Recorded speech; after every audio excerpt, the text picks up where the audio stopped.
Sir ఒకవేళ కూటమి గెలిచింది అనుకోండి, మీరు చెప్పినట్టుగా గెలిస్తే సీఎం ఎవరు అవుతారు అనుకుంటున్నారు మీరు? చంద్రబాబు నాయుడు గారు. ఓకే, చంద్రబాబు నాయుడు గారు కనుక ఒకవేళ ఆయన ఎమ్మెల్యేగా అక్కడ ఓడిపోయారు అనుకోండి, వాట్ నెక్స్ట్? 80,000 మెజార్టీతో ఆయన గెలుస్తున్నాడు. కాదు సార్, గెలుస్తున్నాడు. ఓకే సార్ గెలుస్తున్నారు, ఓకే 100% సార్, 100% గెలుస్తున్నాడు. ఓకే గెలుస్తున్నాడు సార్, గెలుస్తున్నాడు. మీకు మళ్ళా చెప్తున్నా, చంద్రబాబు నాయుడు గారు గెలుస్తున్నారు, జగన్మోహన్ రెడ్డి గారు గెలుస్తున్నారు, లోకేష్ గారు గెలుస్తున్నారు, పవన్ కళ్యాణ్ గారు గెలుస్తున్నారు. నలుగురు గెలుస్తున్నారు చెప్పింది, నలుగురు గెలుస్తున్నారు కదా. అధికార పక్షాన చంద్రబాబు నాయుడు గారు కూర్చుంటున్నారు, ప్రతిపక్షాన జగన్మోహన్ రెడ్డి గారు కూర్చుంటున్నారు. మొత్తం ఆయన కూర్చున్న భజన పరులు, భజన మ్యాచ్లు, పేటీఎం బ్యాచ్లు అందరూ ఓడిపోతున్నారు. తిట్లు పురాణం ఉన్న అందరూ ఓడిపోతున్నారు. కొంతమంది జైలుకి వెళ్ళిపోతారు, కొంతమంది అజ్ఞాతవాసం పడతారు, అందరూ పడతారు. ఈయన ఒంటరిగా ఉంటాడు. ఈ మధ్య కొత్త వాళ్ళకి ఇచ్చారు సీట్లు, వాళ్ళు గెలుస్తారు కొంతమంది. ఆయనది వీళ్ళకి తెలియదు, ఈ లెవెల్ వాళ్ళకి తెలియదు, ఆ లెవెల్ వీళ్ళకి తెలియదు. దగ్గరికి రానివాడు ఈయన, దూరం నుంచే మాట్లాడాలి, ఇలాగే మట్టుకొని మాట్లాడాలి, కిందకు తలంచుకొని మాట్లాడాలి. జగన్ గారితోనా? మరి అంతే కదా, మరి దూరం డిస్టెన్స్ మెయింటైన్ చేయాలి, దగ్గరికి వెళ్ళకూడదు. అది ఇవన్నీ కూడా అందుకని ప్రతిపక్షంలో కూర్చోడానికి ఆయన గెలుస్తున్నాడు, అధికార పక్షంలో కూర్చోడానికి చంద్రబాబు నాయుడు గెలుస్తున్నారు. ఆయన మొత్తం టోటల్గా రాష్ట్రాన్ని పగ్గాలు, చంద్రబాబు నాయుడు గారికి ఏ హోదా ఉందో ఆ హోదా తర్వాత పెద్ద బిడ్డగా పవన్ కళ్యాణ్ గారికి మంచి హోదాతో ఆయన అనుకునే విధంగా ఆయన గెలుస్తున్నాడు. అదే హోదాలో ఆయన ఉంటాడు కనుక సెంట్రల్లో. కానీ మీరు నా క్వశ్చన్ని మాత్రం ఆపేశారు సార్. ఏమైంది? ఇప్పుడు తెలంగాణలో సీఎంగా మళ్ళీ కేసీఆర్ గారే అనుకున్న ప్రజలకు కూడా ఒక పెద్ద షాక్ తగిలింది. మీరు అనుకున్నారు, నేనే ఎంతో మంది డెవలప్ అయింది, ఎంతో బాగుంది అనుకున్న వాళ్ళు. సరే, అలా నేను అనుకున్నాను, మీరేమనుకున్నారు? ఖచ్చితంగా రేవంత్ రెడ్డి గెలుస్తారని మీరు అనుకున్నారు. ఇప్పుడు నేనేమనుకుంటున్నాను అంటే చంద్రబాబు నాయుడు గారు ఓడిపోతారేమో నేను అనుకుంటున్నాను, గెలుస్తారని మీరు అనుకుంటున్నారు. ఏమో ఇటువంటి జరుగుద్దేమో. నేను మాట ఆ ఆలోచన నాకు వచ్చుంటే అవునండి చెప్పేవాడిని. ఆలోచన అవసరం లేనప్పుడు ఏం చెప్తా. జగన్మోహన్ రెడ్డి గారు కూడా మీరు ఓడిపోతున్నారని అడిగితే నేను చెప్పను, ఆయన గెలుస్తున్నాడని చెప్తాను. మీరు చంద్రబాబు నాయుడు గారు గెలుస్తున్నారు, పెద్దిరెడ్డి రామచంద్ర రెడ్డి గారు కూడా బటాబట్టి మెజార్టీతో గెలుస్తాడు, గెలిచే అవకాశాలు కనబడుతున్నాయి. అది ఓకే. చంద్రబాబు గారు లేకపోతే నెక్స్ట్ సీఎం ఎవరు? రెడ్డి గారు ఓడిపోతున్నారు. చంద్రబాబు నాయుడు గారు లేకపోతే సీఎం అయ్యే అవకాశం ఎవరికి ఉంది? చంద్రబాబు నాయుడు గారే సీఎం ఆయన ఉన్నంత వరకు. ఆయన తర్వాత ఇంకొక లెవెల్. ఓకే సార్, తిరుపతి గురించి మీరు ఇందాక మాట్లాడారు. ఎలా ఉంది సార్ డెవలప్మెంట్, ఏ విధంగా ఉంది? అంటే కొంతమంది ఏమంటున్నారు అంటే కులం మతం చూసుకుంటున్నారు, మత రాజకీయం జరుగుతుంది అక్కడ అన్నట్టు కొంతమంది మాట్లాడుతున్నారు. మతం అందరికీ ప్రాణమే, కులమత భేదాలు లేకుండా మీకు హిందూ దేవులు ప్రాణం ఉంటుంది, క్రిస్టియానిటీకి చర్చ్ ఈశ్వరు అలాగే అల్లా వాళ్ళకు ఉంటుంది. అంటే ఎవరికి దేవుడు వాళ్ళకు గొప్ప కనుక మనం ఒక్కటి ఆలోచించుకోవాలి.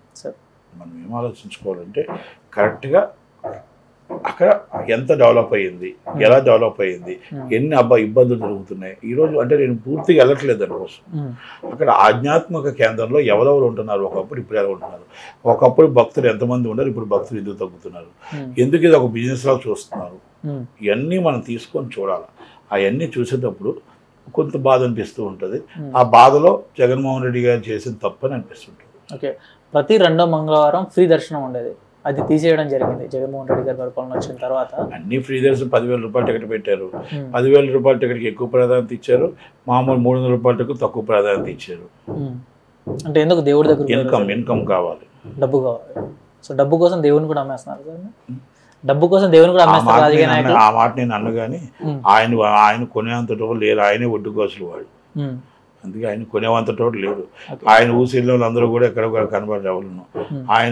ఆయన పేరు పెత్తున్న ఎవరు కూడా ఆయన మనకి మన బాగా స్ట్రాంగ్ గాడ్ ఆయన. ఓకే, అక్కడ పృథ్వీరాజ్ గారు రీసెంట్గా ప్రెస్ మీట్ ఇవ్వడం జరిగింది, మాట్లాడడం జరిగింది పవన్ కళ్యాణ్ గారి సైడ్ ఉన్నా అని చెప్పి. అంతకు ముందు తను జగన్మోహన్ రెడ్డి గారి కోసం నేను బతుకున్న రోజులు జగన్మోహన్ రెడ్డి గారి కోసమే ఉంటాను, వైసీపీలోనే ఉంటాను అని చెప్పిన పర్సన్ ఎందుకు ఇప్పుడు కూటమికి రావాలి? ఆ రోజు ఆయనకు అలాగ అనిపించింది. కొండ మీదకి వెళ్ళిన తర్వాత అర్థమైంది, నన్ను ఇరికించి తోస్తారు బయటకని. ఇప్పుడు జనసైనికులో ఉన్నాడు, తప్పేం లేదే. మనుషులు మారరా, జనాలు మారరా, పార్టీలు మారరా, అందరూ మారుతారు. ఓకే అంతే. Okay done. ఒకవేళ కూటమి ఓడిపోతే ఏంటి సార్ పరిస్థితి? కూటమి గెలుస్తుంది. ఎలా గ్యారెంటీ? గవర్నమెంట్ ఫామ్ చేస్తుంది జూన్ 9వ తారీఖు. మీరు ఎలా గ్యారెంటీ? చంద్రబాబు నాయుడు గారు గవర్నమెంట్ ఫామ్ చేస్తున్నారు. ప్రతిపక్షంలో కూర్చోడానికి జగన్మోహన్ రెడ్డి గారు రెడీగా ఉంటున్నారు. ఒకవేళ ఓడిపోతే ఎవరు కూటమి కూటమి గెలుస్తుంది. 4వ తారీఖు ఈవినింగ్ హైదరాబాద్ లోటస్ పార్టీకి జగన్మోహన్ రెడ్డి గారి ఫ్యామిలీతో వస్తున్నారు. విజయసాయి రెడ్డి గారు చెన్నై నుంచి ఢిల్లీ వెళ్ళిపోతున్నారు. అలాగే మొత్తం టోటల్గా ఎవరెవరు ఎక్కడెక్కడ ఉన్నారు అందరూ ఎవరికాలు ఛాన్సులు జంప్ చేయడానికి అయిపోతున్నారు. చాలా మంది చాలా మంది ఇది బ్రహ్మ అంటున్నారు. జూన్ 4తో మాట్లాడదాం. జూన్ 4 ఈవినింగ్ మాట్లాడదాం. ఒకరు ఓడిపోతే ఏం చేస్తారు? మేము ఓడడం గెలుస్తున్నాం. మళ్ళీ మీకు ఛాలెంజ్ ఏంటి సార్? ఛాలెంజ్ లేదు. ఛాలెంజ్ ఎందుకంటే ప్రజలు గెలిపిస్తున్నారు. ప్రజలు న్యాయ నిర్ణయితులు. ప్రజలకు అర్థమైంది. మేము గ్రౌండ్ రిపోర్ట్లో తిరుగుతున్నాం కాబట్టి మాకు తెలుసు కాబట్టి మేము గెలుస్తున్నాం. జూన్ 4వ తారీఖు ఈవినింగ్ మళ్ళీ మీతో మాట్లాడతాను. ఆ రోజు చాలా బిజీగా ఉంటారేమో 5 మాట్లాడదాం. జూన్ 9 ప్రమాణ స్వీకారం ఉంటుంది. జూన్ 9 కానీ 10 కానీ పెట్టడం మొత్తాల్లో పద్మనాభరెడ్డి గారి పేరు మార్చుకోవచ్చు, నామకరణం చేసుకోవచ్చు. ఓకే. ఒకవేళ చంద్రబాబు నాయుడు గారు సీఎం అయిన తర్వాత పవన్ కళ్యాణ్ గారికి ఏ పొజిషన్ వచ్చే అవకాశం ఉందన్నారు? మళ్ళీ మీకు ఇందాకలో మాట చెప్పాను, రిపీట్ చేశాను.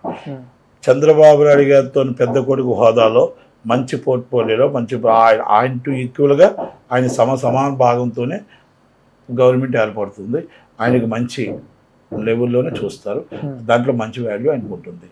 ఏముంటుంది ఏంటనేది చెప్పరు కదా, దాంట్లో అది ఉంటుంది. ఓకే. ఎన్ని సీట్ల మెజార్టీ రావచ్చు అంటారు కూటమికి? మేము 110 నుంచి 120. 110 నుంచి 120. 95 మాకు కన్ఫర్మ్డ్. ఇంకొక 10 సీట్లు 15 సీట్లు ఎక్స్ట్రా వస్తాయేమో అనుకుంటున్నాం. ఓకే. మళ్ళీ కూర్చుందాం సార్ అయితే 4th రోజు. ఓకేనా? Thank you so much.